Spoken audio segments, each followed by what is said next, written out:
episode 8 of the Ignite Your Life show. I'm Elisa Planes, and I'm here with Guillermo Vidal. Good morning, Guillermo. Hi, Lisa. How are you? Hey, I'm doing fantastic. That's What's our great. topic? What's our Our topic? topic today is a tough one. That's why I have my cup of coffee with me. You sure it's It coffee? yes, and the topic is how to handle yourself in the face of large scale trauma. Oh my goodness. I guess it's perfect for me to be shooting this from downtown. I think so. Probably is. Wow. So yeah, there's been a lot of that going around lately, hasn't Yeah, yeah.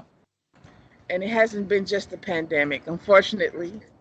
No, but when you look at human history, we have always had large scale trauma that humans have had to deal with, and somehow we've always managed to get through it. So I don't think this is different than that, even though it seems like it's so serious, which it is. It almost ties into our last talk. Well, it's a topic that we did a few episodes ago about it. Sometimes it feeling like the end of the world. Yeah, yeah. And sometimes when those large scale traumas hit, some people, they really feel that, oh man, this is it. I think so. It's interesting because I'm a big fan of science fiction.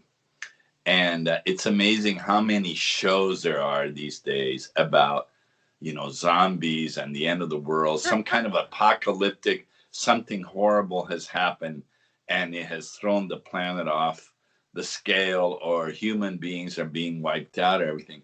And I think that those reflect for us in society what the inner fears of our society. So that seems to be prevalent right now, this sense that things can't stay the way they are and we're coming to some kind of end of the world. Right. So, I mean, what happens? Something big happens, and then people are all emotionally all tied up.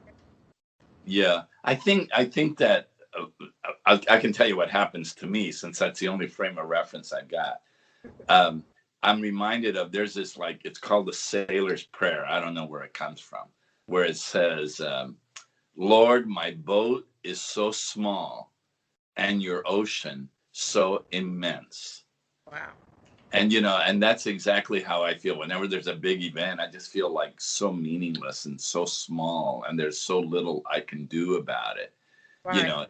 That I feel scared, like I'm gonna be blown away by this huge storm of whatever it is that's beyond my control. So I tend to feel helpless, and like there's nothing I can do, um, and but be a victim of it. That's interesting. And when I think about people's responses, I always think about, they're just being upset about what's going on. But I never considered how the helpless feeling of, not helpless like coming from a sense of being a victim, but helpless from a sense of wanting to do something to either prevent it or to, be a remedy, and feeling helpless like, man, I want more power to do something.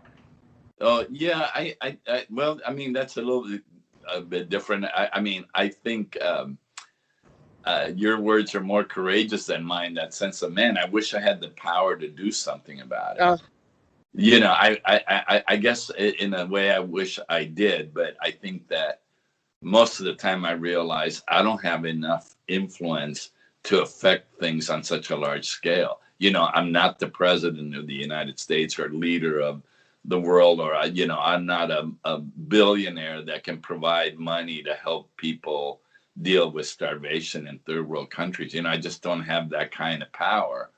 And I think that that's most of us, don't you?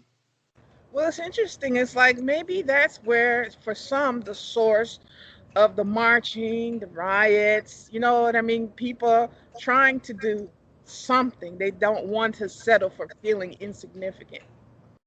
And that's a great observation. I think you're right. And I wonder if we just, one of our reactions is, well, and I don't wonder it. Yeah, I think you're right.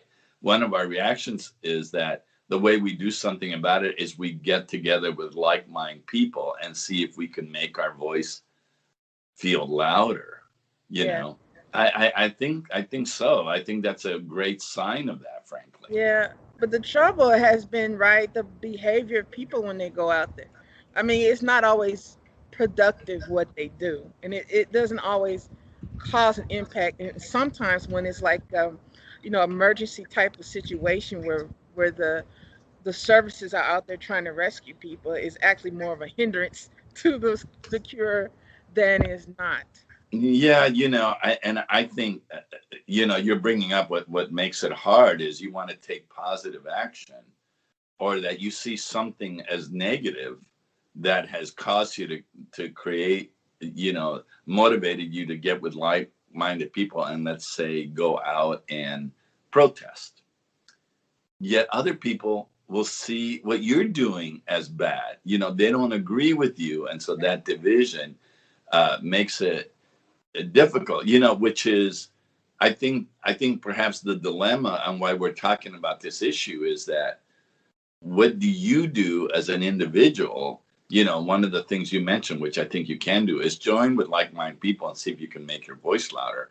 But that may not necessarily solve the problem, or you can't limit your action to just be, well, let me get with other people to protest.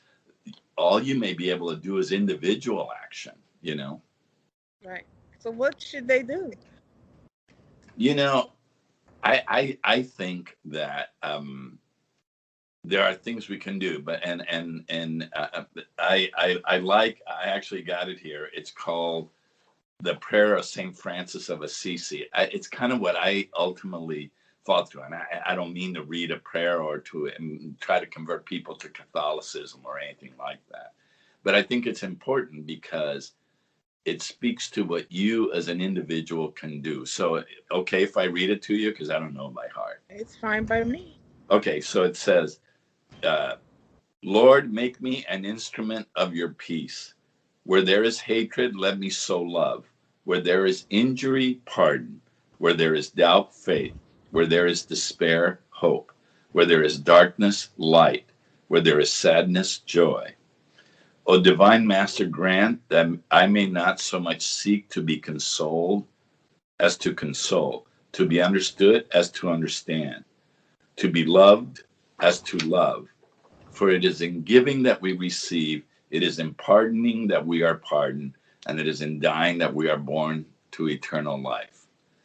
That's And yeah, I mean, I love that. What it reminds me of is that all we have is how we can respond to the people right next to us. When things are so large that you're helpless to do anything about it, you're truly not, that you can make a difference right in your world with the people who surround you by behaving in a way like St. Francis of Assisi's prayer. You know what that brings out for me is that for a long time, when they talk Christianity, giving and being kind to others and helping where is needed. But what this conversation brings out to me is that it's not necessarily about the person that you're helping.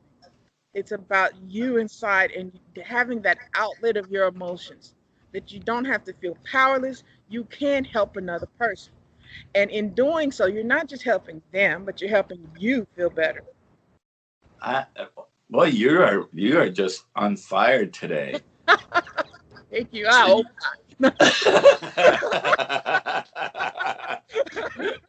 well, but that's true. That at the end of the day,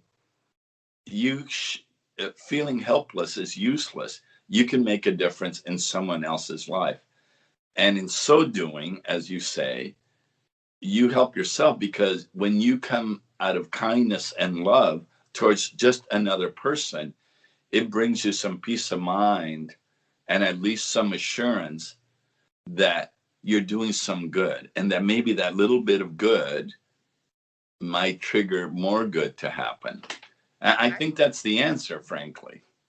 I think that it helps the person see their own identity. I think that, it's really expression of how you define you. Yeah.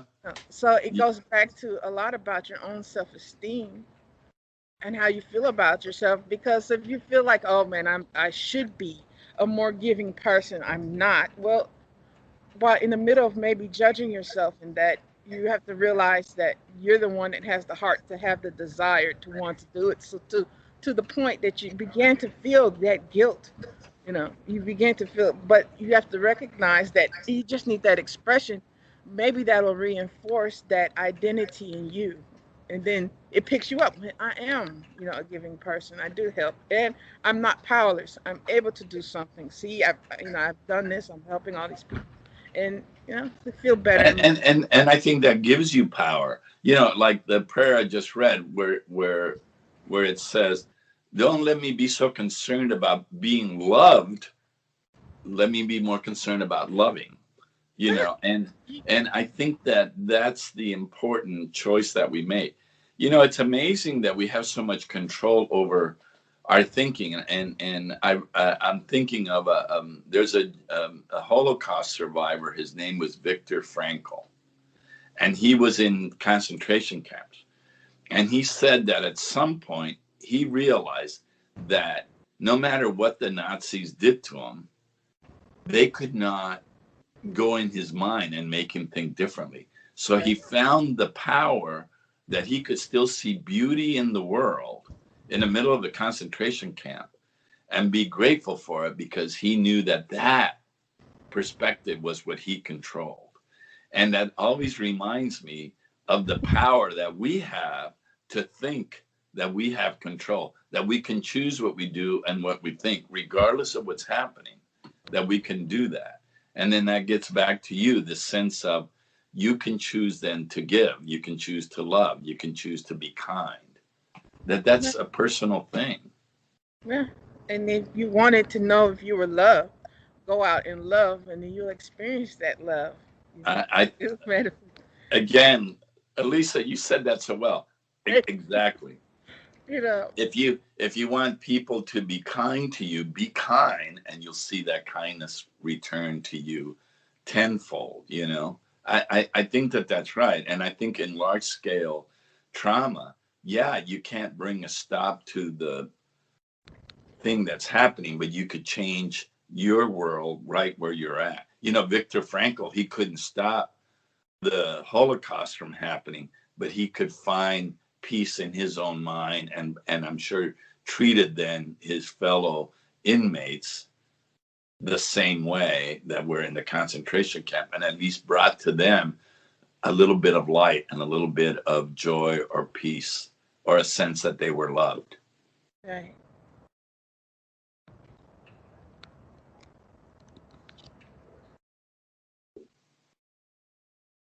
Right. Absolutely. So I think in the end, how do you handle trauma that's on a large scale? I think is that you behave well in the small scale. You behave from the better angels of your nature, love, kindness, generosity to the people around you. And it may just be your family. It may just be a handful of people around you. But I think you have to believe that it makes a difference. Yeah. And I think it might help people to know that it's not out of a sense of duty or obligation to even to the people that you love, but it's out of sense of love and duty to yourself. I agree. Boy, that's really well said. It is a duty to yourself to love and be kind and generous to other people, because I think that is the truth of your inner best nature. Yeah, yeah. To let that stress go. That stress, that tension is something holding something within. So you let that expression, you let yourself express those feelings through your actions. Yeah. Yeah. And then the worst thing to do is don't sit there, watch TV and listen to all the terrible news and all the negative things happening, because that's just going to discourage you. By all means, stay informed. That's important to do as well.